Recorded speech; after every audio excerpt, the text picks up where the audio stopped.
마치고 이제 본격적으로 시작을 할 텐데 저희 교재에서 생명과학의 탐구 방법이 나옵니다. 자, 이걸 학생들이 무시하는 경향이 좀 있는데 왜냐하면 아니 생명과학의 탐구면은 제일 쉬운 거 아니에요? 뭐 이렇게 생각하실 수 있겠죠. 근데 중요한 건 뭐냐면 생명과학의 탐구 모르시잖아요. 모르시면 생명과학에 있는 실험 문제는 분석 자체가 안 된다고 보시면 돼요. 간단하게 얘기할게요.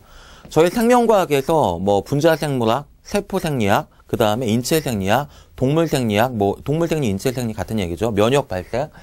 실험 문제 무지하게 많이 나옵니다. 근데 그때마다 그 실험 문제에 대한 내용을 물론 내용은 알고 계셔야 되지만 접근 방법을 그때마다 외울 수도 없는 거고 기본적으로 탐구 과정을 정리하고 실험 문제를 접근해야지만 저희가 제대로 실험을 이해할 수 있다는 거예요. 그래서 탐구를 공부합니다. 탐구를 공부하는 이유가 이거예요. 첫 번째가. 두 번째는 뭐냐? 그럼 탐구에 대한 디테일 문제가 나올 수 있냐? 디테일 문제도 가능성이 없는 건 아닙니다. 설마 이런 문제가 나오겠습니까? 하는데 그럴 수 있죠. 제조합 문제 같은 경우 가능합니다. 좀 이따가 가능한 문제의 유형을 소개하겠지만 예를 들면 생명공학에서 어떤 실험이 나와요. 뭐 기출된 실험 문제를 가지고 얘기하면 유전자 제조합. 자, 유전자 제조합을 기억번, 니은번, 디귿번, 리을번 나눈 다음에 순서대로 맞추기. 요런 게 이제 제조합 문제예요. 근데 이와 같은 제조합 문제는 접근 방법이 두 가지가 있습니다. 첫 번째는 접근 방법이 하나가 아니에요. 실험 내용을 아예 그냥 저희가 암기를 하는 방법이 있어요. 두 번째는 실전에서 암기를 했는데 기억이 안 나거나 내용 자체가 정리가 좀 안 됐을 때 이럴 때는 과학의 탐구 과정으로 제조합 문제를 깰 수도 있단 말이에요. 문제를 푸는 방식은 단순하게 한 가지 방식이 아니에요. 그렇죠? 그렇기 때문에 저희는 탐구 과정을 공부하는 거예요. 제조합 문제뿐만 아니라 디테일 문제도 약간 걸릴 수는 있단 말이에요. 경우에 따라서 저희가 뭐 A는 선택지 중에 A는 실험군이다. 뭐 B는 대조군이다. 이런 얘기 나오잖아요. 근데 실험군이 뭐고 대조군이 뭔지 모른단 말이에요. 그럼 문제 어떻게 풀어요? 못 풀어요. 그죠? 그렇기 때문에 어쨌든 이 탐구라고 하는 거는 실험 문제를 분석하는 접근하는 하나의 방법이 될 수가 있고 다른 유형 중에서 실험 문제의 제조합 문제가 나왔을 때도 탐구 방법이 유용하게 쓰이기 때문에 반드시 정리합니다. 자, 됐죠? 1강 첫 번째 개념 자체는 개념에 대한 강의 전달은 그렇게 내용 자체가 어려운 걸 대상으로 하고 있지는 않습니다. 자, 일단 탐구 갈게요. 탐구는 저희가 크게 두 가지는 첫 번째, 자, 이렇게 갈게요. 귀납적인 탐구, 귀납법이라고 하겠습니다. 귀납법. 자, 그 다음 두 번째가 연역적인 탐구, 연역법이라고 하겠습니다. 근데 여기에서 주의하실 게 있습니다. 자, 일단 귀납법과 연역법의 차이가 어떤 건지 먼저 말씀을 좀 드리면 이 귀납법이라고 하는 건 일단 관찰 주제를 선정합니다. 관찰 주제. 그리고 자연현상을 많은 관찰을 통해서 선정된 주제를 관찰한 거예요. 관찰을 통해서 일반화된 결론을 내립니다. 일반화된 결론을. 요게 귀납법이에요. 간단하죠?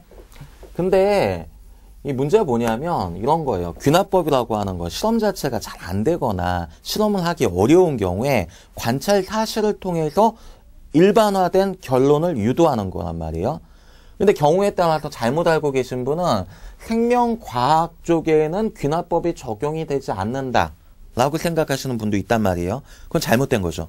왜냐하면 쉽게 얘기해서 이거예요. 저희가 1665년에 로버트 훅 아시죠? 로버트 훅이 모든 동물과 식물을 대상으로 하진 않았지만 동식물을 대상으로 현미경을 통해서 기본 구조를 관찰하니까 뭐가 나왔죠?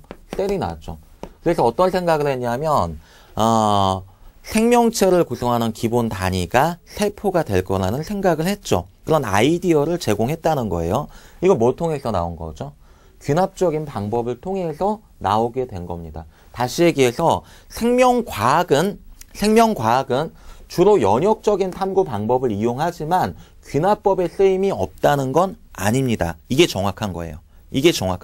됐죠? 자, 그 다음 두 번째.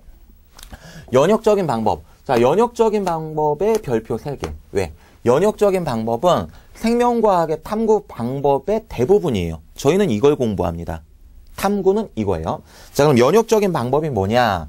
간단하게 얘기하면, 아주 간단하게 설명하면, 실험 과정을 통해서 뭐 한다? 그렇죠. 어떤 상황을 일반화시킵니다. 그래서 결론을 낸다는 거죠. 이 결론 자체가 일반화된 결론이 반드시 무엇을 통해서 나와요? 실험 과정을 통해서 나온다는 거예요. 과학은 실험으로 증명하는 거죠. 그죠?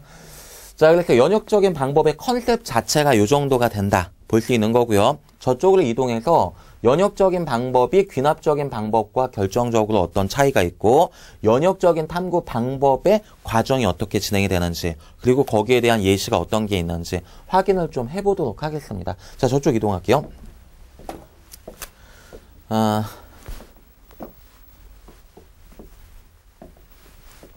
저희가 연역적인 방법에서 탐구 방법의 순서는 좀 기억을 하시는데 간단하게 말씀을 드리면 연역적인 탐구에서 첫 번째 시작은요. 자연현상을 관찰한다는 데서부터 시작을 한다는 거예요. 그러니까 자연현상을 관찰하는 건 객관적인 관찰이 되겠죠. 그리고 관찰 이후에 어떤 과정이 필요할까요? 자, 두 번째 과정이 문제인식. 자, 어떠한 문제인식과 그리고 의문 제시 단계가 있겠죠. 의문 제시. 자, 그런 다음에 일반적으로 저희는 연역적인 탐구 과정의 가장 큰 특징 중에 하나가 이거예요. 자연현상을 관찰하고 저희가 어떤 문제 인식을 했어요. 그런 다음에 의문 제기도 했고 그런 다음에 세 번째 가는 게 뭐냐면 임의적인 결론을 냅니다. 이게 바로 가설이에요. 가설. 자, 가설이 뭐냐? 라고 이야기하시면 얘는 임의적인 결론이다. 라고 이야기할 수 있고 이꼬로 얘는 잠정적인 결론이다. 같은 얘기예요. 그래서 미리 좀 생각을 해보는 거예요. 어떻게요? A는 B가 될 것이라 생각을 하는 거죠. 그죠? 자, 그런 다음에 네 번째는 뭐냐면 저희가 들어가는 게 탐구의 단계예요. 탐구 단계는 크게 두 가지로 나뉘어지는데 탐구가 뭐냐? 쉽게 이야기하면 실험을 하는 겁니다. 그러면 실험을 준비하는 단계가 있고 실험을 직접 행하는 단계가 있겠죠. 자, 그래서 탐구 설계 단계가 있고 그리고 탐구 수행 단계가 있습니다. 되죠? 실험을 준비하고 실험을 직접 행하고 이게 이제 실험 과정에 들어간 겁니다.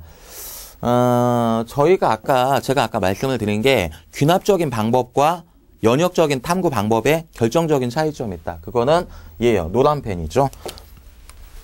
연역적인 탐구 방법은 가설 설정의 단계가 있고 두 번째는 실험을 한다는 거죠. 근데 이 실험은 반드시 대조 실험이어야 합니다. 이 두 가지가 귀납적인 방법과 결정적인 차이가 있는 거예요. 자, 어쨌든 탐구 과정을 통해서 어떤 자료가 나오겠죠. 그러면 그 다음 과정이 자료에 대한 해석이 필요하겠죠. 자료 해석에 대한 단계가 있겠죠.